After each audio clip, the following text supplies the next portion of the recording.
Friends good morning केम छो बधा मजामां जशो। आज शिवरात्रि है तो આપણે બનાવી રહ્યા છીએ ફરાળી સૂકી ભાજી। ફરાળ માટે સૂકી ભાજી બનાવીએ છીએ।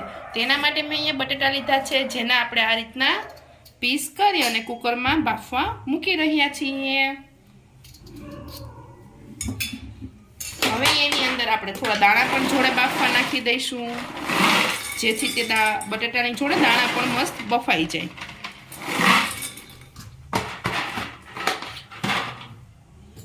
આપણે એમાં 1 ગ્લાસ પાણી નાખી દઈશું।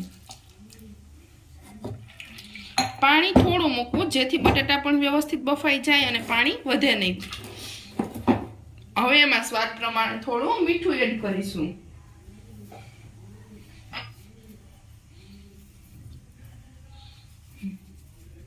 આપણે પ્રેશર કુકરનું ઢાંકણું બંધ કરી સીટી લગાવી એને ગેસ પર ચડાવી દઈશું।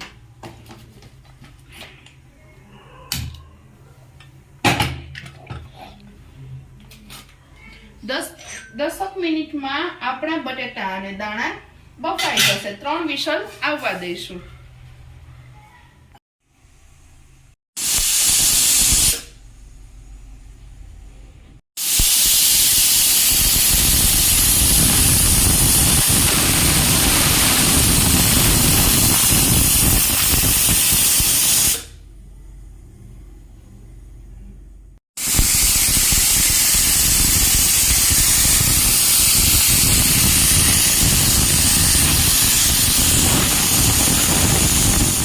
तो 3 सीटी बाद हवे आपणा बटेटा बफाई गेला छे। तो हवे आपणे एने एक जाळीवाळा वासणमां काढी लईशुं।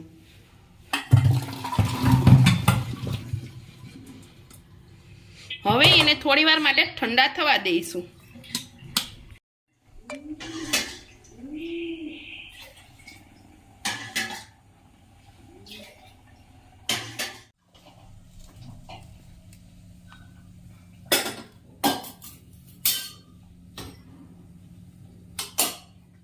तो मैं अहींया सूकी भाजी बनावा माटे 1 एलची 2 लविंग 3 मरीना दाणा अने 1-2 नाना टुकड़ा एवा तजना लीधा छे अने 8-10 मीठा લીમડાના પાન લીધા છે। મરી લેવાને લીધે આપને કોઈને પણ બટેટાથી ગેસ થતો હોય તો તેની તકલીફ ના રહે, જેના લીધે મેં અહીંયા મરી, તજ, લવિંગ અને એલચી લીધા છે। सूकी भाजीना वघार माटे आपणे 2 टेबलस्पून तेल गैस पर गरम राखी दीधुं छे। अहींया मैं 2 લીલા મરચા ઝીણા સમારીને લીધા છે, 2 ટમેટા સમારીને લીધા છે અને જીરું, હિંગ અને હળદર અને લાલ મરચું। તો હવે તેલ આપણું ગરમ થઈ ગયું છે તો આપણે એમાં આપણે લીધેલી એલચી, તજ, લવિંગ અને મીઠા લીમડાના પાન નાખી દઈશું। હવે આપણે એમાં થોડું એવું જીરું નાખી દઈશું। હવે થોડી એવી હિંગ નાખી અને બધું સતળાઈ જાય એટલે આપણે એમાં આપણે લીલા સમારેલા મરચા નાખી દઈશું। ત્યારબાદ આપણે હવે એમાં ટમેટા પણ નાખી દઈશું।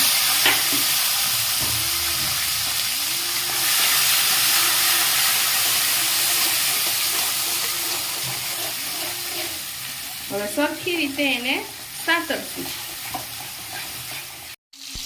હવે આપણે એમાં સ્વાદ પ્રમાણે મીઠું નાખી દઈશું। આપણે બટેટા બાફવામાં પણ મીઠું નાખ્યું હતું એટલે અહીંયા આપણે ઓછું નાખીશું।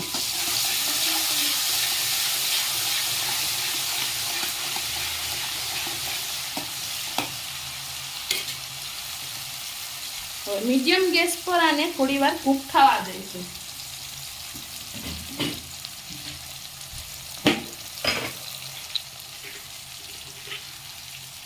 હવે આપણે 1 ચમચી દળેલી ખાંડ તેમાં નાખી દઈશું।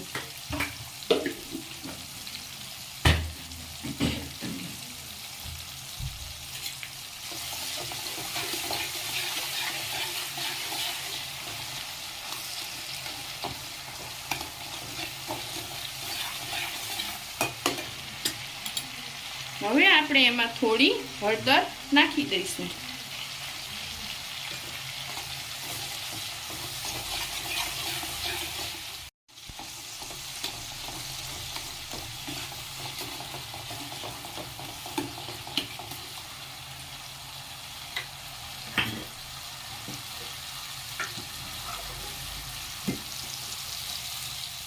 હવે આપણા ટમેટા મસ્ત રીતે ચડી ગયા છે, તો હવે આપણે એમાં સ્વાદ પ્રમાણે લાલ મરચું નાખી દઈશું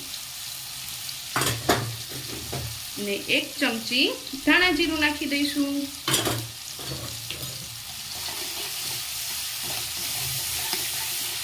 બધું સરખી રીતે મિક્સ કરી હવે આપણે તેમાં બાફેલા દાણા નાખી દઈશું.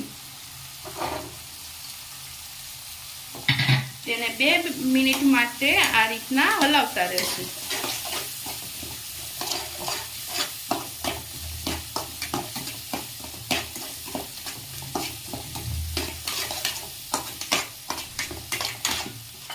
હવે આપણે તેમાં આપણે જે બાફેલા બટાટાના પીસ કર્યા હતા તે નાખી દઈશું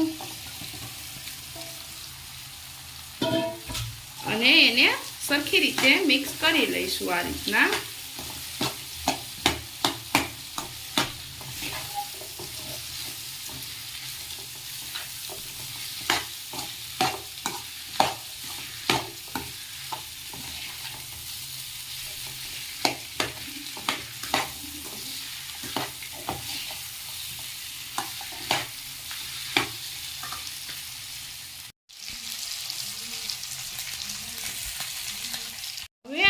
હવે આપણે ઉપર અડધા લીંબુનો રસ નીચોવી દઈશું.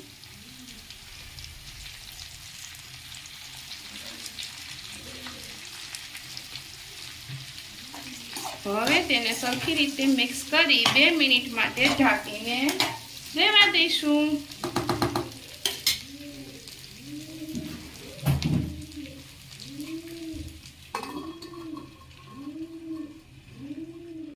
હવે 2 મિનિટ થઈ ગઈ છે, તો હવે આપણે ગેસ બંધ કરી દઈશું અને એના ઉપર લીલા સમારેલા ધાણા છાંટી દઈશું. તો તૈયાર છે આપણી ફરાળી સૂકીભાજી. તો હવે આપણી સૂકીભાજી તૈયાર થઈ ગઈ છે. જો તમને મારો આ વિડીયો ગમ્યો હોય તો મારી ચેનલને લાઈક કરો, સબસ્ક્રાઈબ કરો, બાજુમાં આપેલું બેલ આઇકન જરૂરથી દબાવજો, જેથી મારી નવી નવી રેસિપીના વિડીયો તમને મળતા રહે. શેર કરો, સબસ્ક્રાઈબ કરો. Thank you for watching.